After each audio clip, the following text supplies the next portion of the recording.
everyone, my name is Jessica and welcome to Vegas PBS STEAM Camp. STEAM stands for Science, Technology, Engineering, Arts, and Math. And while it may sound like these are just subjects we learn in school, it's way more than that. STEAM helps improve our lives and our community. Today, with the help of experts, we are going to learn about the STEAM that's all around us in Southern Nevada, which you might have never noticed before. Then I'm going to show you fun activities you can do at home to learn more. You'll even have a chance to send us videos or pictures of your results, but I'll talk about that a little more later. To get started, we just need a question to investigate. Hear that sound? It means I'm getting a video call from my friend Andrea. Hey, Jessica. Hi, Andrea. What question do you want to explore on today's show? I was wondering how aquariums work. That's a good one. Let's ask my friend Ryan Ross, who's standing by at the Silverton Aquarium, to help us answer that question. My name is Ryan Ross. I'm the aquarium curator here at the Silverton Casino Aquarium. Now behind me, we have a 117,000 gallon saltwater tank. We have about 2,000 individual animals and over 100 different species from all over the world. So it's a very unique collection of animals that you won't see anywhere else.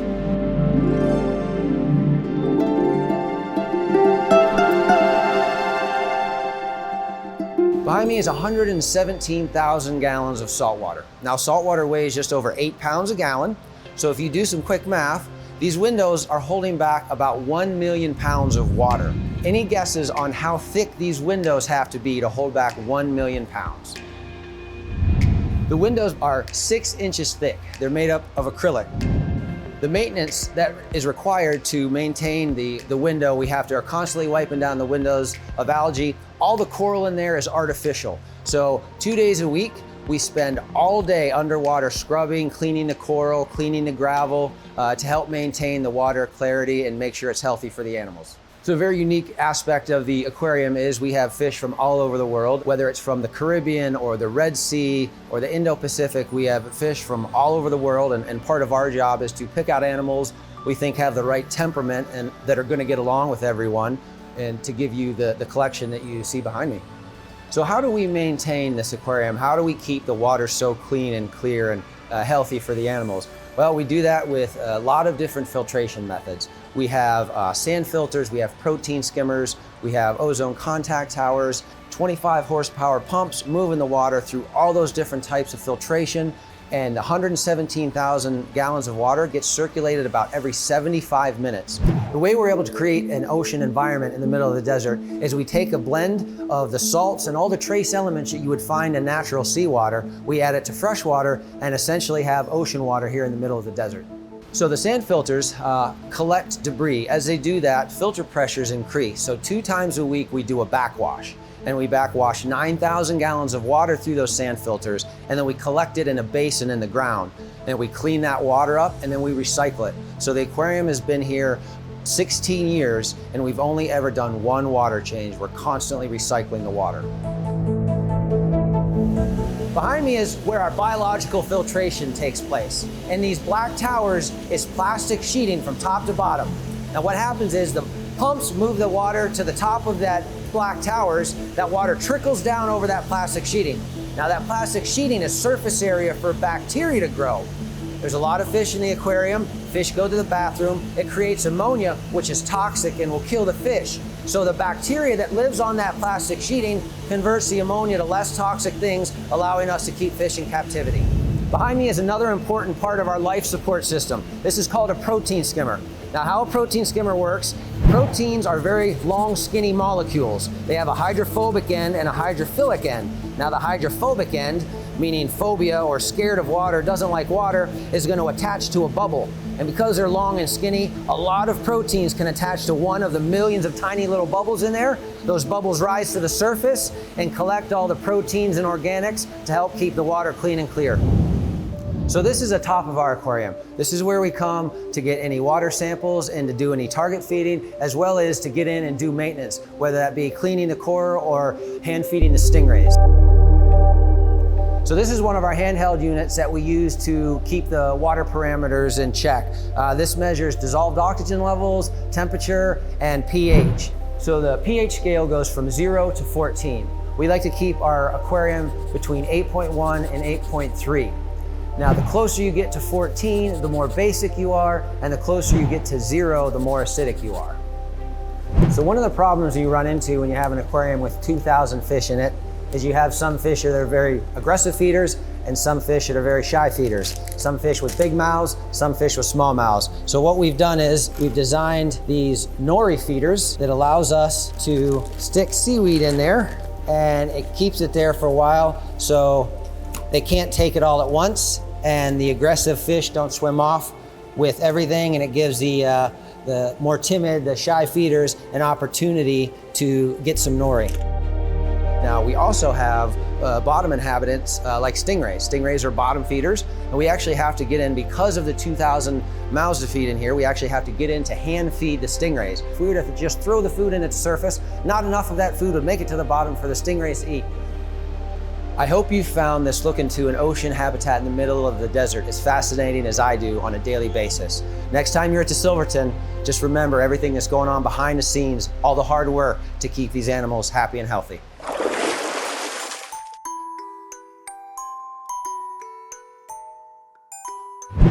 So I developed my interest in aquariums and marine biology at a very young age. About 7 years old, I bought my very first aquarium, and it snowballed from there. I knew I wanted to go to college for marine biology, and before I left for college, my bedroom was nothing but aquariums. And unfortunately, my parents made me take all those aquariums down because they weren't going to take care of them while I was away at college.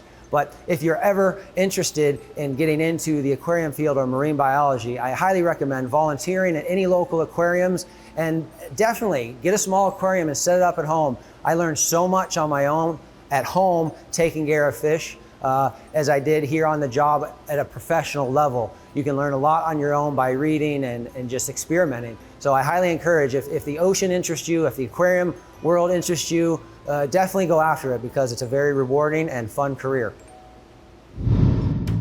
Thanks, Ryan. Let's review what we learned. To create an ocean environment, aquariums add a special blend of salts and elements found in seawater to freshwater. Aquariums keep the water healthy for the fish by pumping it through special filters that use sand, bacteria, and even bubbles to clean and recycle the water. Aquariums also keep the fish healthy by checking the water's pH level to make sure it's not too acidic or basic. Aquarium staff feed the fish using special tools or by hand, depending on the animal's size, personality, and type of food they eat. Thanks for taking us behind the scenes at the aquarium, Ryan. I learned so much new information. Now it's our turn to think like scientists. Ryan says the water in the aquarium has to have the proper pH level to keep the fish healthy. That makes me wonder, if water has a pH level, do other liquids and substances have a pH level too? To investigate, you will need to make some cabbage juice. Cabbage juice is a natural pH indicator, which means you can use it to find out if a substance is an acid or a base. All you have to do is mix a little bit of the liquid you want to test into the cabbage juice. If the liquid has an acidic pH, the cabbage juice will turn pink or red. And if the liquid you are testing has a more basic pH, the cabbage juice will turn blue or green. Ask an adult to help you make the cabbage juice by cutting up a red cabbage and blending it with some warm water. Using a strainer, help your adult strain the water out of the mixture into a bowl. When you're done, it'll look purple like this. Then gather the rest of your materials. You'll need some clear cups, a marker, a label, a data collection chart, and a variety of safe liquids to test. Gather what you have on hand, like vinegar, lemon juice, soda, milk, orange juice, or even a sports drink. You can even test baking soda or flour. Before you get started, make a prediction. Which substances will have an acidic pH and which will have a basic pH? Once you prepare your materials, you're ready to investigate and collect data. Label each cup with the substance you want to test and pour the same amount of cabbage juice into each one. Set 1 cup of the cabbage juice aside. You can use this to see how much the color of your mixture's changed. Then pour a little bit of your first substance into the cabbage juice, stir, and observe its color. Record your observations on your data collection chart and repeat until you have tested all of your substances. When you're finished, analyze your data. You can even arrange the cups in order from most acidic, which will be the brightest pink, to the most basic, which will be the most bluish green. Were your predictions correct? Which substances had an acidic pH and which had a basic pH? And did the color of the water stay purple for any mixture? If so, what does that mean? Now, let's check in with Ronaldo, who is doing this activity at home right now.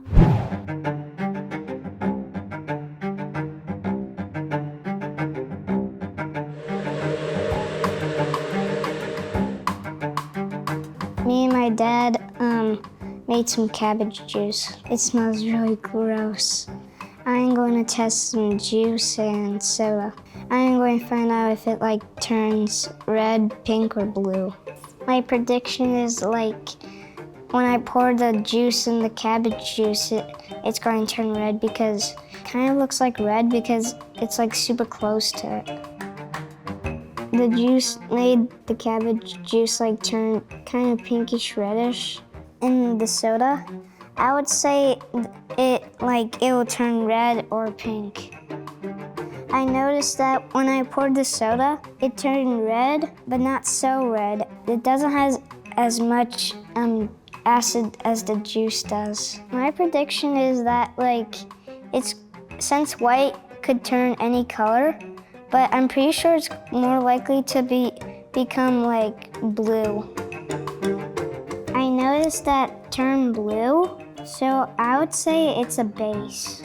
Bye, Jessica. Thanks for sharing your investigation. I can't wait to find out what the pH is of the other liquids you want to test. An important part of being a scientist is sharing your work with others. Visit our website at vegaspbs.org/SteamCamp to submit videos or pictures of your pH investigation to us at Vegas PBS with your grown-up's permission. Or ask your grown-up to share it with us on social media by tagging at Vegas PBS. Keep in mind, if you are submitting a video, make sure we can see what you're doing and hear what you're saying. Also, you'll want to keep your video to 1 minute or less. We will post some of your investigations on our website, and if yours is selected, we will mail you this cool PBS Kids bag and a new book. When you visit our website, you can also download the data collection chart for this investigation and explore PBS Kids shows and activities to learn more about aquariums and pH. Speaking of learning more, one of the best ways to learn more about a topic is through a book. Let's visit my friend Jennifer at the library. She's going to share a clever book that helps us imagine what it's like to be a fish in an aquarium.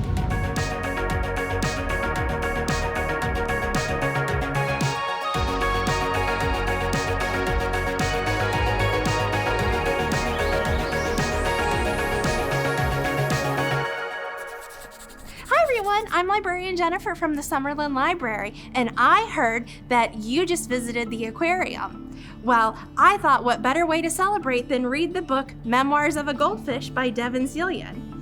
Imagine you're a goldfish living in an aquarium until you get a roommate. And then you get another roommate. And another. And another. What would you do if you were a goldfish stuck with so many roommates? Well, I guess you'll have to check out the book to find out. I hope you come visit me at the library soon and check out Memoirs of a Goldfish by Devin Cillian. Bye, everybody. Welcome back to Vegas PBS STEAM Camp. I've already learned so much today, and I hope you have too. Luckily, we still have time left, so let's investigate another question. Sounds like another caller. It's my friend Ronaldo. Hi, Jessica. Hi, Ronaldo. Welcome to Vegas PBS STEAM Camp. Do you have a question I can help answer on this half of the show? My question today is how do cranes work? That's a great question. Tall buildings wouldn't be possible without cranes. I have a friend named Kelly at Compass Equipment who is a crane expert and can help explain how they work. Let's go talk to him. Hi, my name is Kelly Hadlin with Compass Equipment. Have you ever wondered how tall buildings get built and how they take all the little pieces from the ground and lift them up in the air? Well, it couldn't be done without cranes, just like this one. And today we're going to learn how cranes work.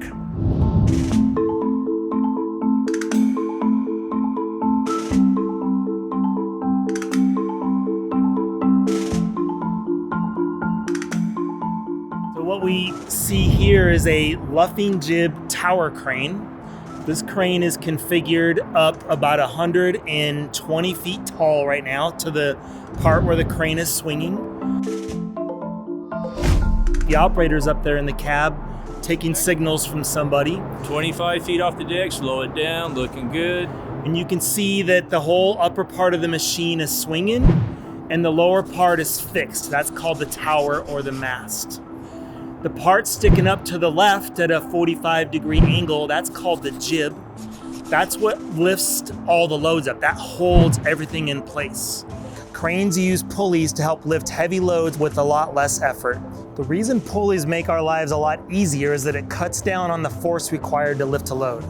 So to lift a load without a pulley, it requires full force of whatever weight you're picking. But as you wrap the rope around a pulley system, the load is cut in half because now we're sharing the load between two different pieces. Here we have a 55-pound weight, and if I try and lift it without a pulley, I have to lift up really hard to pick this, pulling 55 pounds. It takes a lot of force. But if I use this pulley, it cuts the load in half. Now I can easily just pull down with 25 pounds of force, half the weight, and it's much easier to lift.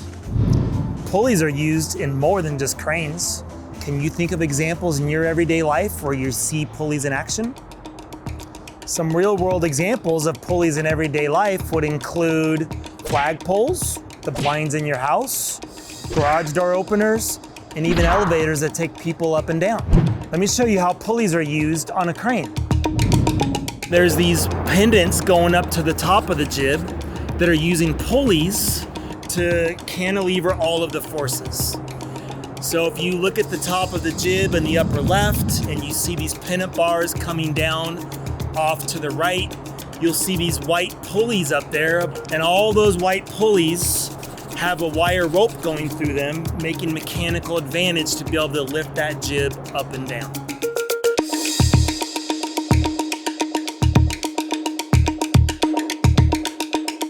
Okay, this is called the load block. This is what picks everything up. This does most of the work. So anytime the customer wants to pick up a big heavy load, he'll hook up some rigging, which I'll show you in a minute, down on this hook, and that's how we lift things up. This big load block here, it's heavy. It weighs 2,600 pounds just by itself. And you need that extra weight so that when the operator is moving the drum and the rope is coming off the drum, there's something pulling it down.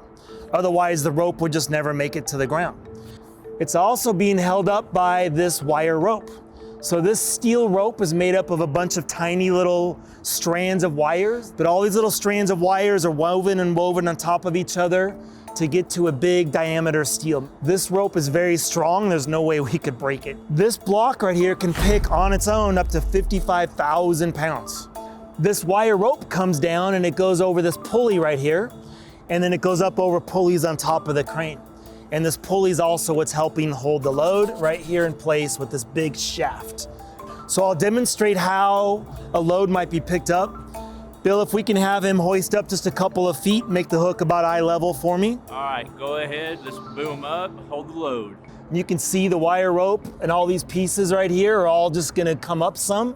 Right now there's a big drum turning up on top of the crane that's winding rope onto the drum, so it's just lifting it up. It's not just me pushing with my finger. That's good, Bill, thank you. So this is called the hook, and you can see how big it is. It's got this safety latch on it. It can swivel freely on its own so that if the load starts spinning, it doesn't spin the crane. So when it's time for the riggers to put something on, they'll put a piece of rigging, and this could just go right here over the hook. And then this could come down and hook onto something with some shackles. Okay, so if this was picking a real load, this would start to come under extreme tension right now. And once it's fully tensioned, the operator is free to go fast. Let's go ahead and go up as fast as we can. Coming up.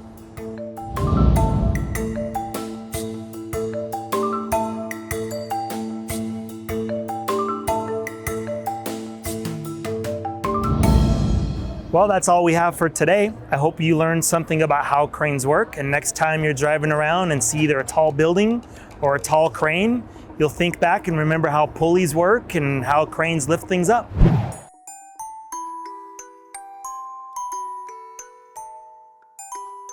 When I was young, I was really interested in big, heavy equipment, big dump trucks, big skid steer loaders, backhoes, all the big dirty equipment you might see on a job site. I was very fascinated with those.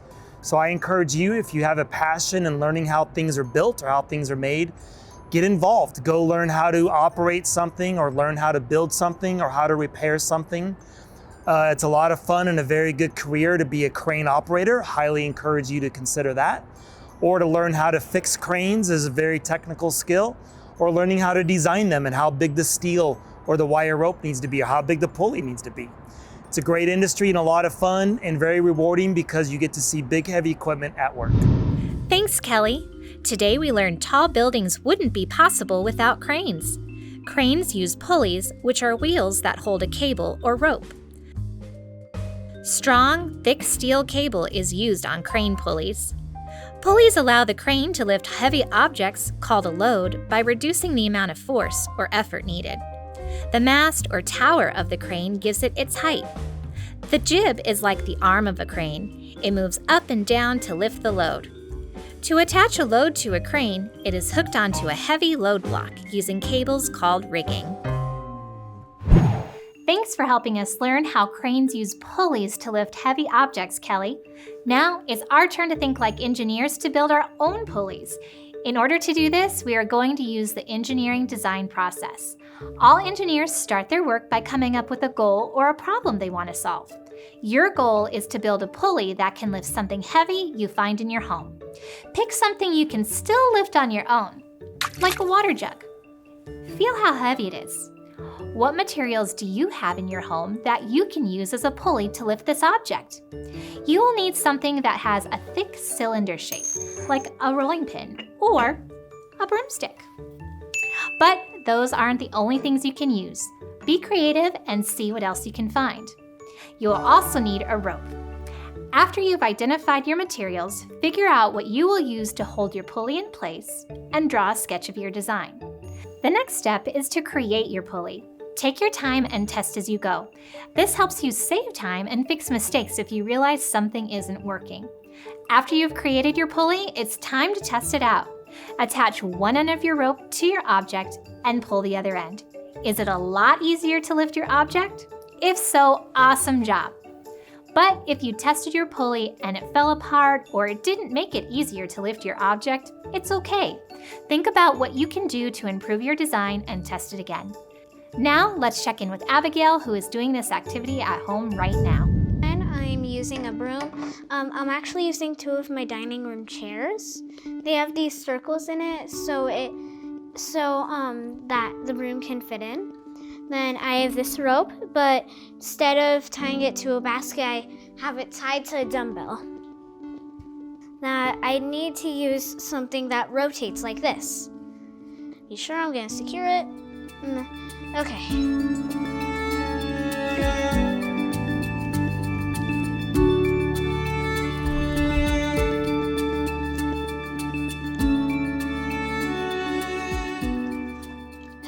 It works.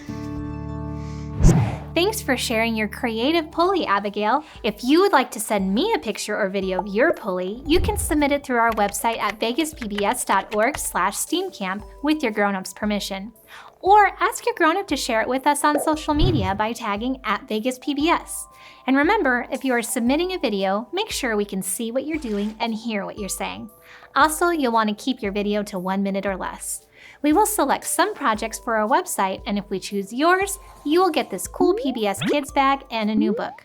When you visit our website, you'll also find the steps of the engineering design process that you will follow to build your pulley, and links to PBS Kids shows and activities to learn more about pulleys and cranes.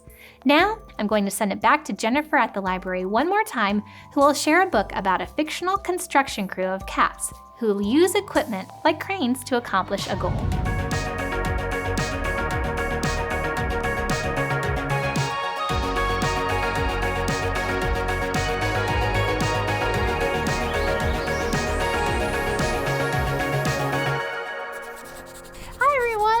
and Jennifer from the Summerlin Library, and I heard that today you learned all about cranes. So I wanted to tell you about one of my favorite books featuring a construction company who uses cranes called Kitten Construction Company, A Bridge Too Fur. It's no wonder that Marmalade, the best architect in Muberg, is hired with her company, the House Kittens, to make Muberg's newest bridge. But what she didn't consider was that she'd have to work on a crane, on a barge, on the water. Will their new construction project end up being dead in the water? If you want to find out, check out Kitten Construction Company, A Bridge Too Fur by John Patrick Green from your local Las Vegas Clark County Library. I hope I see you at the library soon.